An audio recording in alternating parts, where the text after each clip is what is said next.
She's not angel, she's a devil. మౌన పోరాటం మౌన పోరాటం.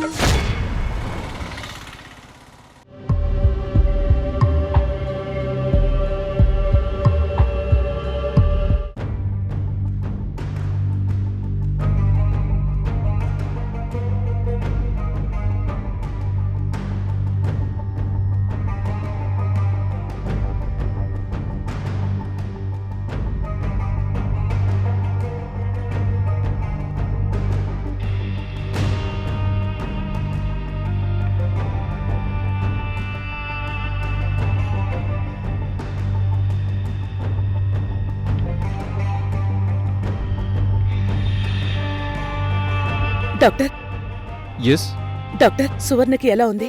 మేడం, పేషెంట్కి చాలా బ్లడ్ పోయింది. అర్జెంటుగా ఏబీ నెగిటివ్ గ్రూప్ బ్లడ్ కావాలి.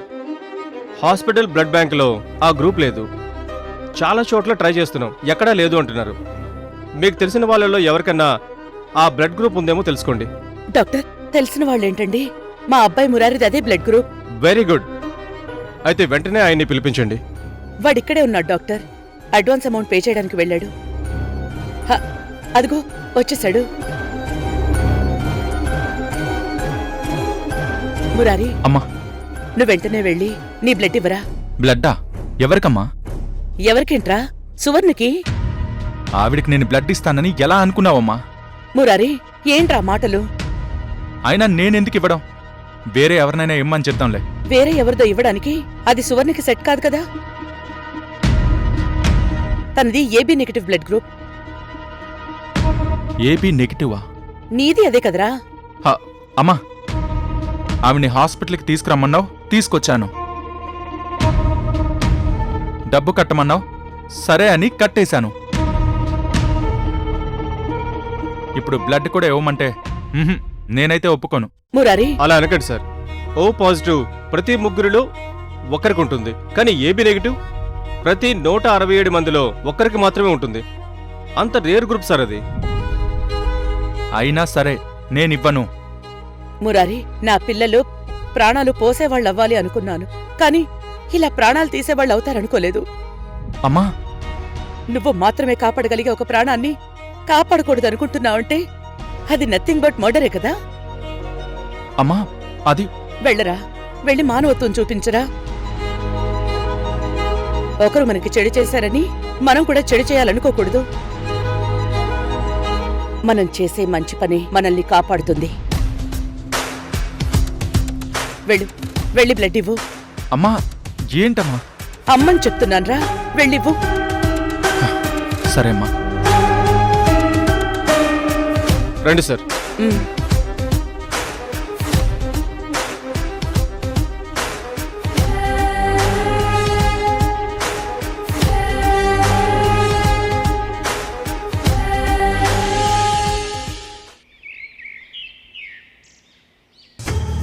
సార్, సార్, చెప్పండి చారు గారు, ఏమైంది? సార్, సీసీ కెమెరా ఫుటేజ్లో ఆ లారీ నెంబర్ తీసుకుని లారీని ట్రేస్ అవుట్ చేశాను సార్. డ్రైవర్ దొరికాడు. దొరికాడా? ఎవడు వాడు? వాడి బ్యాక్గ్రౌండ్ ఏంటి? సువర్ణను ఎందుకు గుద్దాడంట? ఇది ఎవరి ప్లాన్? సువర్ణ వాళ్ళు వేసిందేనా? వాళ్ళతో వాడికి ఏమైనా లింకులున్నాయా? వాడి ఫోన్ కాల్ లిస్ట్, సువర్ణ ఫోన్ కాల్ లిస్ట్ చెక్ చేశారా? ఎంక్వైరీలో వాడు వీళ్లతో ఏ సంబంధం లేదని చెప్తున్నాడు సార్. ఆవిడ అనుకోకుండా లారీకి అడ్డం వచ్చిందని చెప్తున్నాడు. వాడు అలాగే చెప్తాడు. 4 తగిలిస్తే నిజం అలాగే బయటకు వస్తుంది. లేదు సార్, వాడు నిజమే చెప్తున్నాడు. అవును సార్, వాడికి వీళ్ళకి ఏ సంబంధం లేదు. No phone contact. జస్ట్ వాడు సరుకు అన్లోడ్ చేసుకుని రిటర్న్లో లారీ ఆఫీస్కి తీసుకెళ్తుంటే సువర్ణ గారు సడన్గా అడ్డం వచ్చేశారు. వాడి వే bills, loading bills, depart receipts అన్నీ చెక్ చేశాను సార్. ఫైనల్గా సీసీ కెమెరాలో కూడా వాడి లారీకి సడన్గా ఈవిడే అడ్డం వచ్చినట్టుంది సార్. అంటే సువర్ణ దత్తత ఆపడం కోసం ఎంత దూరమైనా వెళ్లాలని నిర్ణయించుకున్నాకే ఇక్కడికొచ్చినట్టుంది. మనం అందరం ఎంత ఆశపడ్డాం. ఇక మన మధ్యలోకి సువర్ణ వల్ల ఎలాంటి డిస్టర్బెన్స్ ఉండదని చాలా సంతోషపడ్డాం. కానీ ఇంత దుర్మార్గం చేసిందేంటి సువర్ణ? దుర్మార్గం చేసి దత్తతను ఆపించింది కానీ తమ్ముడిని దూరం చేయలేదు కదా అవంతి. తమ్ముడు ఎప్పటికీ మనతోనే ఉంటాడు. వాడిని ఇక్కడి నుంచి తీసుకెళ్లడం వాళ్ళ వల్ల అయ్యే పని కాదు.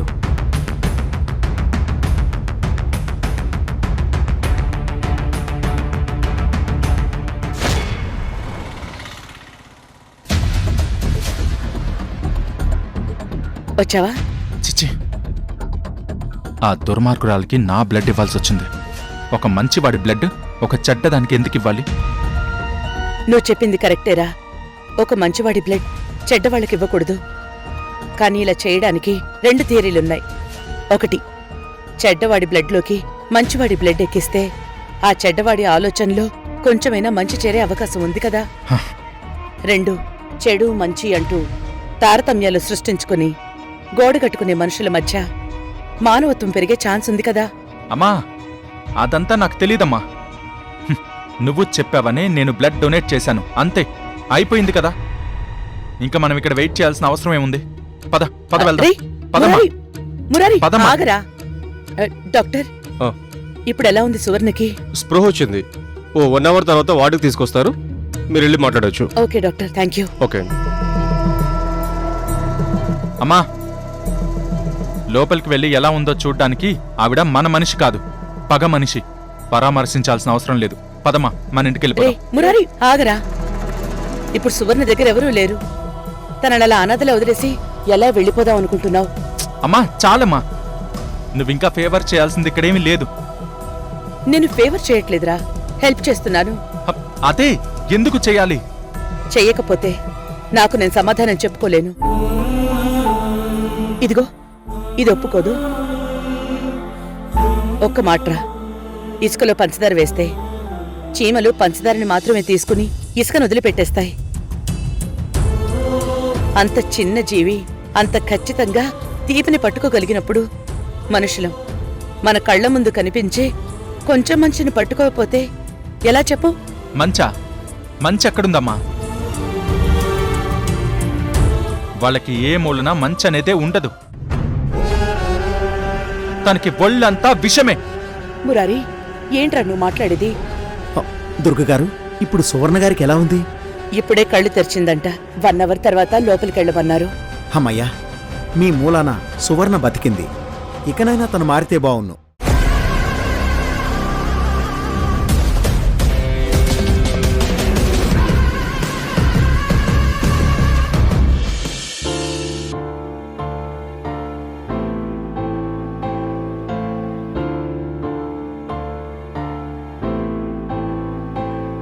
అవంతి, ఏం చేస్తున్నావు?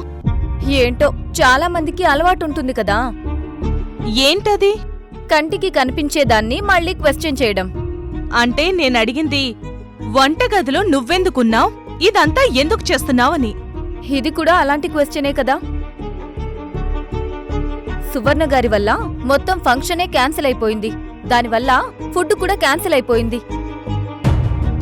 మరందరికీ వంట చేయాలి కదా, అందుకే చేస్తున్నాను. అయ్యో, నేనడిగేది కడుపుతో ఉండి నువ్వు వంట చేస్తున్నావని. మయూరి ఏమైంది? కనీసం హెల్ప్ కూడా చేయకుండా ఏం చేస్తుంది? తను హెల్ప్ చేస్తుంది. నేనేదో లిస్ట్ చెప్పాను, అది తీసుకురావడానికి వెళ్ళింది. సరే గాని నువ్వేం చేస్తున్నావు? నేను భయపడుతున్నాను. భయమా? దేనికి? దేనికి అంటే వింటవంతి, ఇప్పుడు జరిగిందేమన్నా మామూలు విషయమా? హైదరాబాద్లో టెర్రరిస్టుల దాడులు జరిగినట్టు మన ఇంటి మీద సువర్ణ అటాక్ చేసింది. అవును, సువర్ణ అత్తయ్య తనని తాను చంపేసుకునైనా దత్తత కార్యక్రమాన్ని ఆపేయాలనుకుందంటే అది మామూలు మనుషులు ఎవరైనా చేస్తారా? అసలు చేయగలుగుతారా? కానీ ఆవిడ చాలా తేలిగ్గా చేసేసింది. అంటే వాళ్ళ మైండ్స్ టెర్రరిస్ట్ మైండ్స్ లా రాళ్ళలా అయిపోయాయన్నమాట. ఇప్పుడు రాజశేఖర్ గారు జైల్లో ఉన్నారు. సువర్ణ కూడా బ్రతికి బయటపడిపోయి హాస్పిటల్లో ఉన్నారు.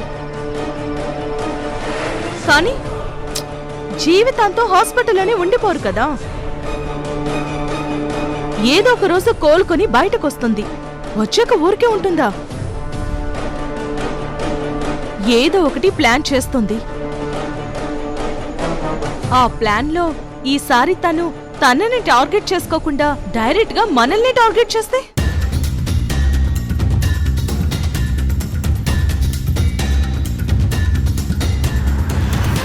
అవునవంతి, నేను భయపడుతుంది అందుకే.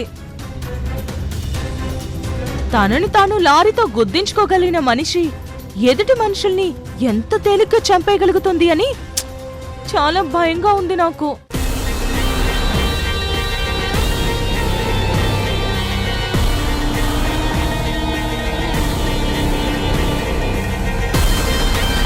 ఈసారి వాళ్ళు ప్లాన్ చేస్తే ఆ ప్లాన్ కి బలయ్యేది ఫస్ట్ బావగారే కావచ్చేమో. నక్షత్ర,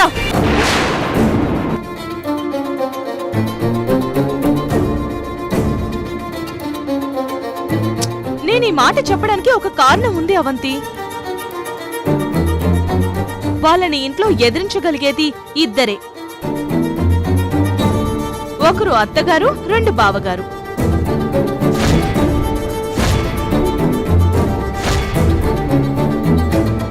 ఎప్పుడైనా ఆడవాళ్ళ బలం మగవాడే కాబట్టి ముందు బలమైన మగాన్ని తప్పించేస్తే ఆ తర్వాత ఆడవాళ్ళని ఆడించడం చాలా ఈజీ అని ముందు తన మీద అటాక్ చేస్తారేమోనని అనిపిస్తుంది నాకు. ఫస్ట్ టైం కూడా బావగారి మీద టార్గెట్ పెట్టి ఆయన జాబ్ ను తప్పించి నేరం చేశాడని ప్రూవ్ చేసి జైలుకి పంపించేద్దామని ప్లాన్ చేశారు. అదృష్టం కొద్దీ అత్తయ్య గారు బావగారి నిజాయితీని నిరూపించగలిగారు. లేదు అంటే ఖచ్చితంగా జైల్లో మర్డర్ కూడా ప్లాన్ చేసేవాళ్ళు. ఏమో అవంతి, నాకెందుకో మనసంతా చాలా ఆందోళనగా ఉంది. బావగారి మీద టార్గెటా లేదా అత్తయ్య గారి మీద టార్గెటా లేక మన మీద టార్గెటా అనేది తెలీదు. కానీ ఎవరికేదనైతే మొత్తం ఇంటిల్ల పాది ఏడవలసి వస్తుంది. నక్షత్ర, నువ్వు అనవసరంగా కంగారు పడుకు. మన అత్తయ్య వాళ్ళ ప్లాన్లేవి జరగనివ్వరు. ఆవిడ్నే తీసుకువెళ్లి హాస్పిటల్లో కూర్చోబెట్టింది. ఇంకేంటి ఆవిడ మనల్ని కాపాడేది? ఆవిడ అత్తయ్యని హాస్పిటల్లో కూర్చోబెట్టడం ఏంటి? అత్తయ్య ఆవిడ్ని తీసుకెళ్లి హాస్పిటల్లో జాయిన్ చేసింది కదా. నీకు చెప్తే అర్థం కాదు అవంతి. అత్తయ్య గారి మనసేంటో సువర్ణతేకి బాగా తెలుసు. తన కళ్ళ ముందు ఏ ఘోరం జరిగినా అత్తయ్య గారు చూస్తూ ఊరుకోరని తెలుసు కాబట్టి సువర్ణత్తయ్య మన అత్తయ్య గారు చూస్తుండగా లారీకి అడ్డం వెళ్ళింది. నన్ను దుర్గ ఎలాగైనా కాపాడుతుందిలే అని ధీమా ఆవిడికుంది. అసలే అత్తయ్యకి ఛాలెంజ్ చేసి మరీ ఈ ఫంక్షన్ ఆపేసిన మనిషికి మన ఇంట్లో ఎవరినైనా ఏమన్నా చేయగలిగే శక్తి లేదంటావా? ఆ అవకాశం అసలు లేదంటావా? ఏమో, ఎంత చెప్పినా వినకపోతే నీ ఇష్టం. నువ్వు భయపడకపోయినా నాకు అనవసరం. నేను మాత్రం భయపడుతున్నాను. నా భర్తని ఎలాగోలా కాపాడుకుంటాను.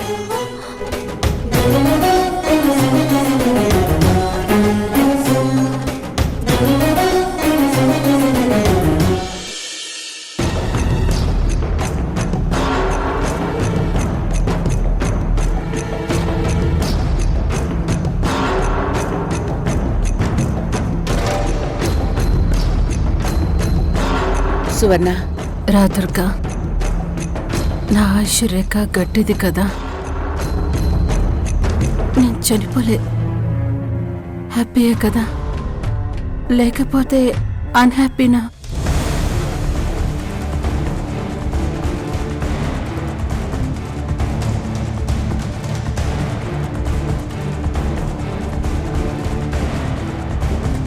సువర్ణ,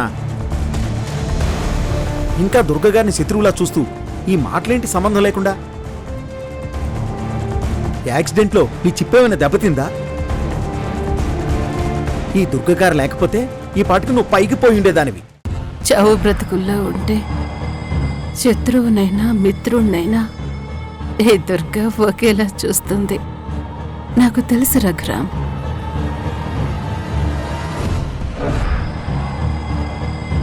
కావాలనే లారీకి అడ్డంగా వెళ్ళాను.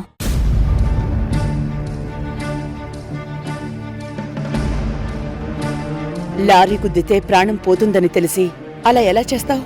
నువ్వు దత్తత ఆపలేనని ఛాలెంజ్ చేశావు దుర్గా. నేను ఆపుతానన్నాను.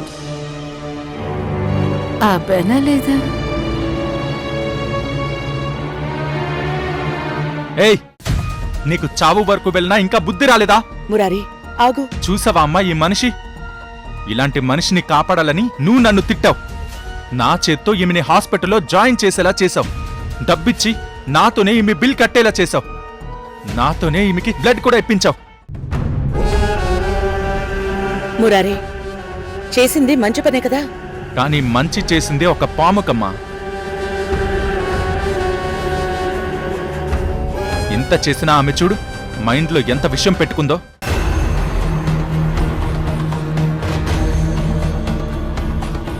ఇప్పటి బ్రతుకు నువ్వు పెట్టిన భిక్ష అని తెలిసి నువ్వు చేసిన మంచినంతా వదిలేసి నేను గెలిచానని సంబరపడిపోతుంది.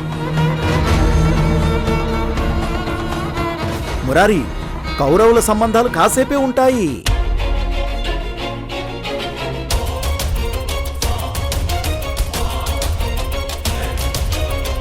సువర్ణ, ఇప్పుడు నువ్వు గెలిచాను అనుకుంటున్నావా? నా కొడుకుని నువ్వు దత్తత చేసుకోలేకపోయావు అంటే నేను గెలిచినట్టే కదా. ఏయ్, ఎవరు నీ కొడుకు? మా అమ్మ పేరు దుర్గా. నా స్కూల్ సర్టిఫికెట్స్ ఆధార్ కార్డులో కూడా మా అమ్మ పేరు దుర్గా అనే ఉంటుంది. ఇప్పుడు చెప్పు సువర్ణ, గెలుపుకు అర్థమేంటి? అమ్మ అనే పిలుపా, ఎవరు నీ కొడుకా అనే నా కొడుకు అరుపా? వాడు అరిచినంత మాత్రాన నా కొడుకు కాకుండా పోతాడా? కాదు, నేను నీ కొడుకుని కాదు.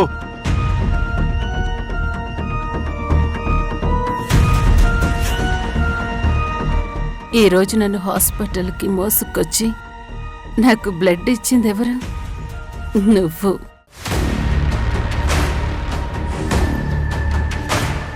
నా బ్లడ్ గ్రూపు నీ బ్లడ్ గ్రూపు ఒక్కటేరా.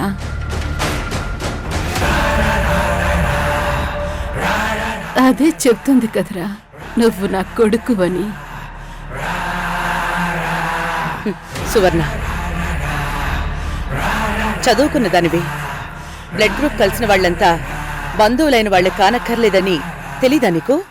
దుర్గా, నా ముఖం చూడ్డానికి ఇష్టపడని నా కొడుకుని ఈ రోజంతా నా కోసం నాతో పాటు ఉండేలా చేసుకున్నాను.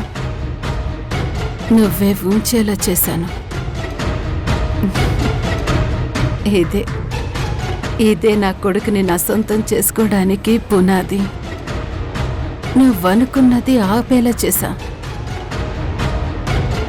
అంటే నీ మీద నేను గెలిచినట్టా, నా మీద నువ్వు గెలిచినట్టా?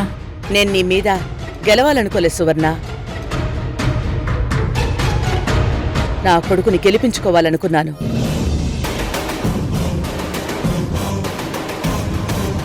దానికర్థం దత్తత జరిపించుకోవాలని మాత్రమే కాదు, నా కొడుకు మనసులో అమ్మ స్థానాన్ని శాశ్వతం చేసుకోవటము అని. అమ్మా, నా ప్రాణం పోయినా నేను అమ్మ అని పిలిచేది నిన్ను తప్ప ఇంకెవ్వరిని పిలవను. నాకు తెలుసు మురారి. సువర్ణ, ఇప్పుడు కూడా నువ్వు గెలుపు గురించే ఆలోచిస్తున్నావు. కానీ నేను నీ ప్రాణం నిలబెట్టడం కోసం ఆరాటపడుతున్నాను. నిజంగా నువ్వు అనుకుంటున్న గెలుపని నేను అనుకునుంటే నీ యాక్సిడెంట్ చావుగా మారుండేది. దత్తత జరిగిపోయుండేది. ఫిజికల్గా దత్తతని ఆపేయడం ద్వారా నువ్వు గెలిచుండొచ్చు. కానీ నైతికంగా నేనే గెలిచాను. నిన్ను బ్రతికించి ఒక మనిషిగా గెలిచాను. ఇది నాకు చాలా తృప్తినిస్తోంది. కానీ ఆగిపోయిన దత్తత నీకు కనీస సంతోషాన్ని కూడా ఇవ్వదు. ఎందుకంటే అది ఎప్పటికైనా జరుగుతుంది.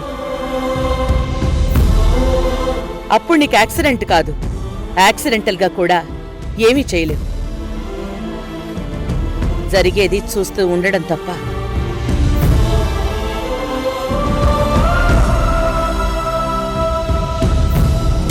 ఒక్క మాట సువర్ణ, శత్రువును ఓడించటం చాలా సులభం, కానీ శత్రువుని గెలవడం చాలా కష్టం.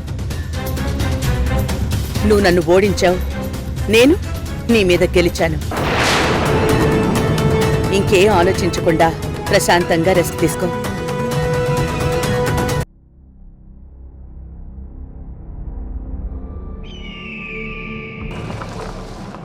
నువ్వు దయ్యాలున్నాయని నమ్ముతావా?